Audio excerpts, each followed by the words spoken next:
두드러기.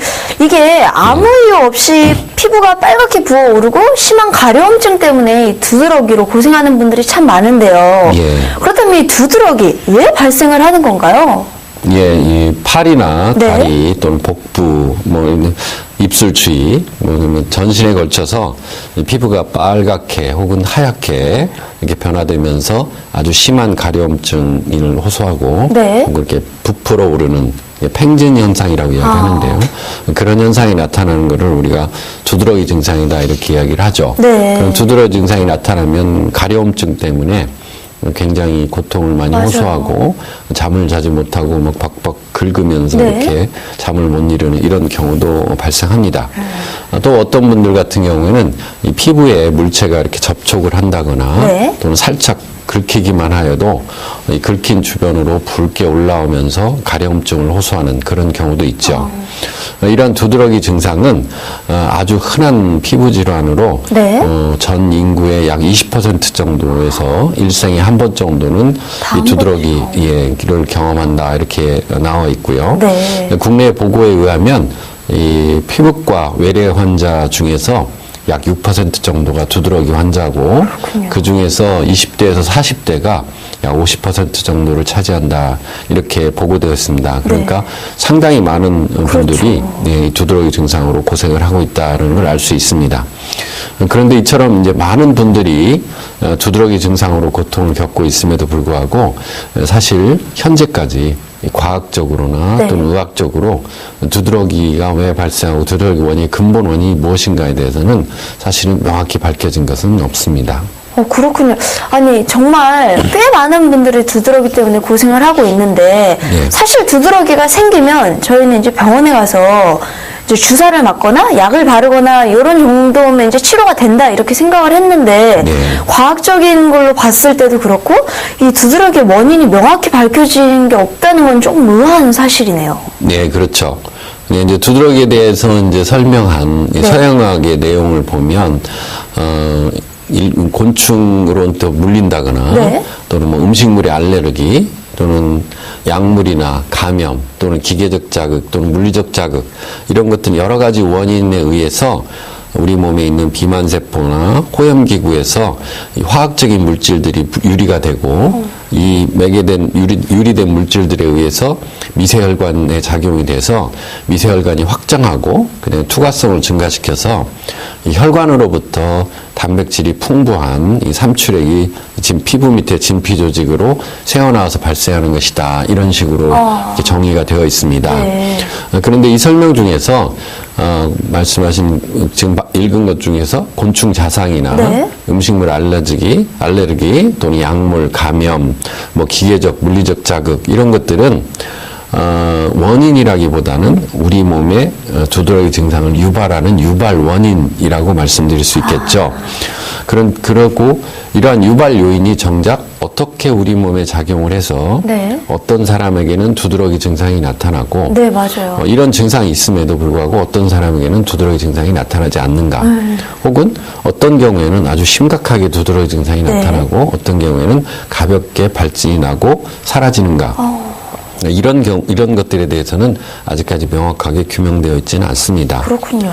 따라서 이 서양의학에서는 이 대부분의 두드러기 증상을 그 원인을 알 수 없는 특발성 혹은 자가면역성 질환으로 보고 두드러기가 발생하면 항히스타민제를 사용한다거나 또는 항우울제나 면역억제제와 같은 약물을 사용해서 치료를 하고 있는데 네. 이것은 치료라기보다는 사실은 우리 몸에 발생하는 과도한 반응을 억제하는 제어하는 차단하는 그런 것들로서 이 약물의 약효가 떨어지게 되면 증상이 재발되거나 이렇게 반복적인 약물 사용으로 인해서 우리의 약효가 갈수록 발휘되지 않는 그런 경우가 발생하기도 합니다. 그렇군요. 그래서 어떤 의사분들은 이렇게 농담식으로 두드러기 치료약을 발명하면 노벨 의학상감이다. 이렇게 말씀하시기도 합니다. 그렇군요. 그러니까 이게 일단 발병을 하고 나면 증상을 이게 억제시킬 수는 있어도 그게 완치되는 거라고는 보기가 어렵다는 건데 이게 생각보다 굉장히 까다로운 병명이네요. 그렇죠. 원장님, 근데 이 같은 두드러기가 나더라도 어떤 분은 음식 때문에 두드러기가 나는 경우가 있고 어떤 분들은 이 차가운 것에 접촉을 하면 두드러기가 난다. 이런 분들도 있더라고요. 네, 그렇습니다. 이 두드러기는 이제 유병 기간, 즉 발병 기간이 얼마만큼 되었느냐에 따라서 네. 이제 급성 두드러기, 만성 두드러기 이렇게 구분을 합니다. 그렇군요. 일반적으로 6주 이상으로 경과한 경우에는 이제 만성 두드러기도 분류를 하고 있고요. 네. 이제 급성 두드러기 같은 경우는 주로 이제 소화에서 많이 발생하는데 이제 음식물이나 약물 혹은 이제 감염 등의 원인으로 인해서 갑자기 나타나는 그런 두드러기 증상을 말하고요. 네. 만성인 경우에는 주로 성인들에게서 주로 많이 발생하는데 원인이 명확하지 않은 특발성 두드러기 증상이나 네. 또는 자가면역 기전에 의한 것으로 판단되고 있습니다. 또한 이 두드러기는 유발 요인에 따라서 몇 가지로 분류하기도 하는데요. 첫 번째는 이제 면역학적 기전에 의한 두드러기 증상이 나타나는 경우가 있습니다. 이것은 우리 몸은 이제 면역 반응을 통해서 네. 외부에서 침투하는 이제 각종 이물질이나 세균이나 바이러스 또는 자극으로부터 우리 몸을 보호하고 정상적으로 유지할 수 있게끔 그렇게 하고 있는데요. 어떤 원인에 의해서 우리 몸의 이러한 면역 반응이 이상적으로 과항진돼서 발생하게 되면 두드러기 증상이 발생하는 그런 경우를 말합니다. 네. 네, 두 번째는 이런 면역학적 원인이 아닌 화학적 작용에 의한 두드러기 증상이 나타나는 경우가 있습니다. 그렇군요. 대개 이제 약물이나 또는 주사 네. 또는 향료 이런 것들에도 반응을 하게 되고요. 또는 음식에서 어떤 우유나 뭐 계란, 그런 감자, 어떤 분은 이렇게 복숭아 같은 걸 만지기만 하더라도 맞아요. 이렇게 두드러기 증상이 나타난다거나 제가 본 환자 중에서는 특이하게 수박을 먹으면 두드러기 증상이 나타나는 정말요? 예, 그런 경우도 있었습니다. 그래서 그러한 물질에 접촉할 때 발생하는 두드러기 증상이 있을 수 있고요. 네. 그다음에 세 번째는 물리적 자극에 의한 두드러기 증상이 있을 수 있습니다.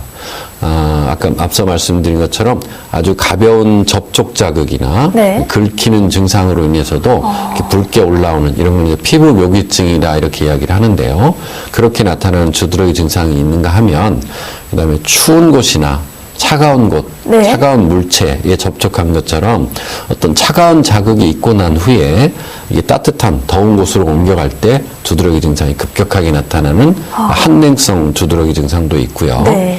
그다음에 콜린성 두드러기 증상이라고 그래서 이 과도한 운동, 그다음에 정신적인 스트레스 혹은 이제 뜨거운 목욕을 하고 난 이후 이럴 때 이 신부의 체온이 과항진에 올라가면서 이렇게 두드러기 증상이 나타나는 경우가 있을 수 있습니다. 그렇군요. 또 우리 일광 두드러기라고 그래서 햇볕에 노출되거나 이렇게 열자극, 강한 열자극에 노출되었을 때 두드러기가 나타나는 그런 경우도 있습니다. 진짜 비슷한 두드러기 증상도 유발하는 이 요인은 정말 다양한 것 같네요. 예. 원장님, 그 한의학에서는 두드러기 증상의 이런 복을 어떻게 보고 있나요? 예, 이 한의학에서는 이제 두드러기를 은진이다 이렇게 이야기합니다. 네.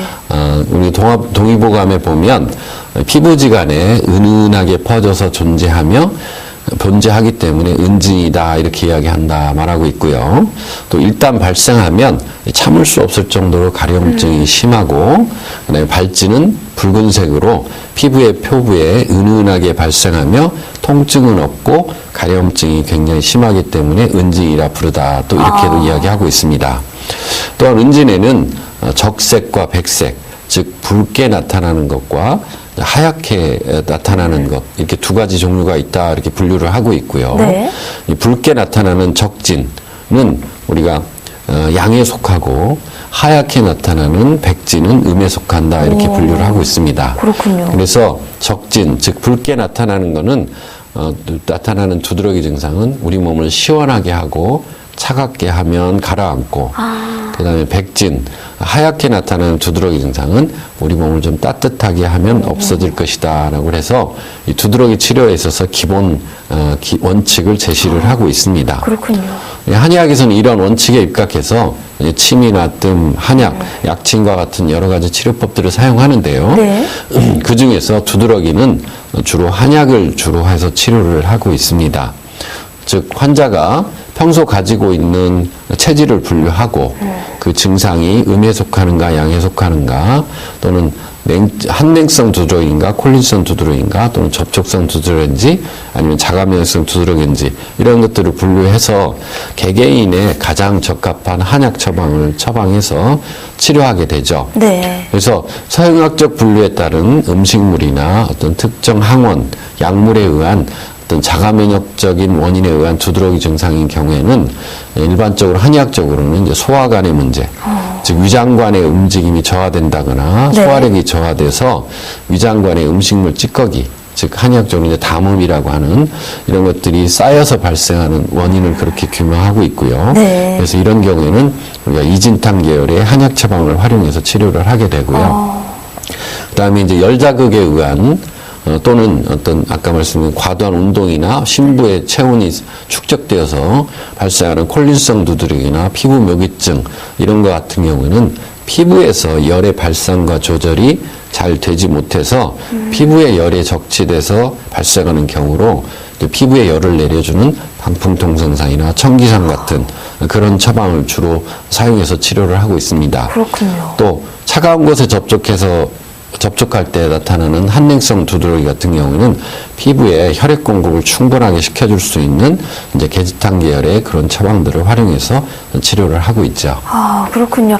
그런데 원장님, 이 두드러기는 한 번 발생을 하면 치료가 어렵다고 들었어요. 예. 그러면은 한의학적 치료의 특성이 어떻게 되는지 궁금해요. 예, 서두에서 말씀드렸다시피 이 두드러기는 서양학적으로는 네. 완치할 수 있는 그런 뚜렷한 방안이 없는 네. 질환입니다.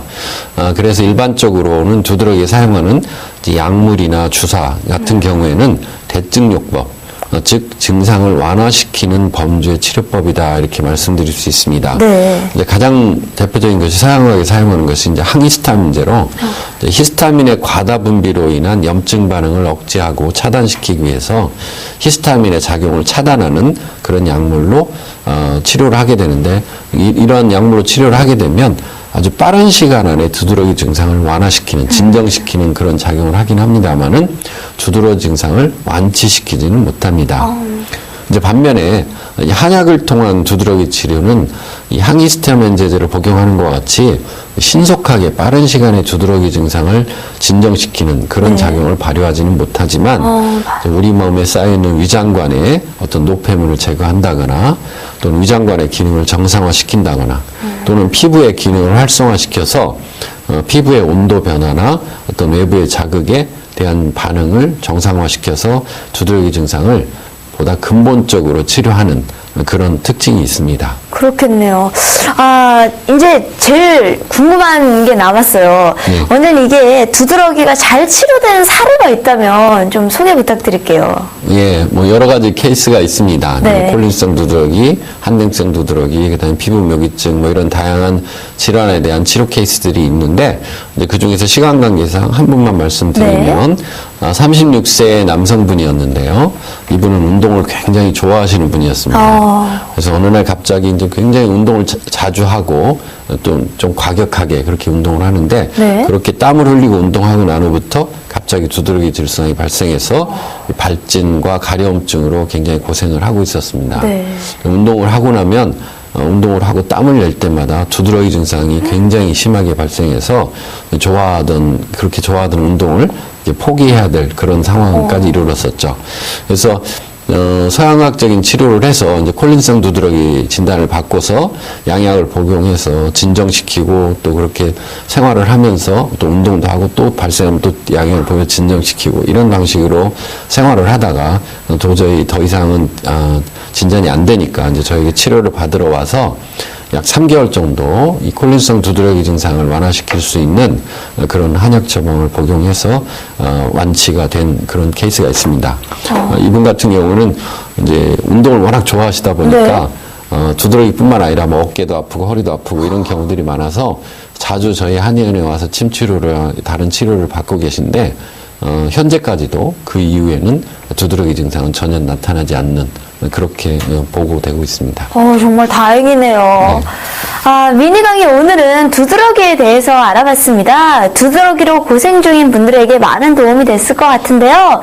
강의 함께 하시면서 궁금한 점이 있거나 또 오늘 강의 주제와 연관이 없더라도 평소에 건강 상담 받아보고 싶었던 분들은요, 전화 주세요. 서울 전화 02-823-2000번입니다. 몸 건강, 마음 건강이 라디오로 생방송